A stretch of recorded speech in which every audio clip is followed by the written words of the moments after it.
2025 വൻ ഹിറ്റാകുമെന്ന് വിചാരിച്ച് 8 നിലയിൽ പൊട്ടിയ സിനിമകൾ നോക്കാം. Number 6 get set baby. Unni Mukundan നായകനായി നിഖില വിമൽ നായികയായ സിനിമ ബോക്സ് ഓഫീസിൽ മികച്ച പ്രകടനം കാഴ്ചവെക്കുന്നതിൽ പരാജയപ്പെടുകയായിരുന്നു.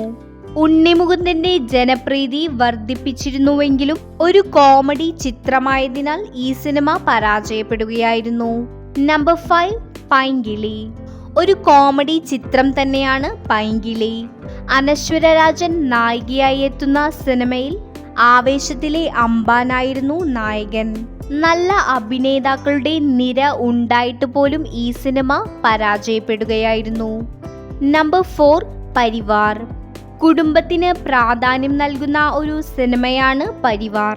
എന്നാൽ ശക്തമായ പ്രകടനങ്ങൾ ഉണ്ടായിട്ട് പോലും പ്രേക്ഷകരെ നിരാശരാക്കിയ സിനിമയാണ് പരിവാർ. നമ്പർ 3 എന്ന് സ്വന്തം പുണ്യാളൻ. മഹേഷ് മധു സംവിധാനം ചെയ്ത അനശ്വര രാജൻ കേന്ദ്ര കഥാപാത്രമായി എത്തിയ സിനിമയാണ് എന്ന് സ്വന്തം പുണ്യാളൻ. കൂടാതെ അർജുൻ അശോകൻ, ബാലു വർഗീസ് എന്നിവർ അഭിനയിച്ചിട്ടുണ്ട്. ഒരു കോമഡി ത്രില്ലർ സിനിമയായിരുന്നിട്ട് പോലും പ്രേക്ഷകരുടെ പ്രീതി ഈ സിനിമയ്ക്ക് കിട്ടിയില്ല. നമ്പർ 2 മച്ചാന്റെ മാലാഖ. സൗബിൻ ഷാഹിർ നായകനായി എത്തിയ സിനിമയാണ് മച്ചാന്റെ മാലാഖ. ഒരു കുടുംബ സിനിമയാണ് മച്ചാന്റെ മാലാഖ. എന്നാൽ പ്രേക്ഷകരുമായി കണക്ട് ചെയ്യാൻ പാടുപെട്ട സിനിമയാണ് ഈ സിനിമ. Number 1 identity.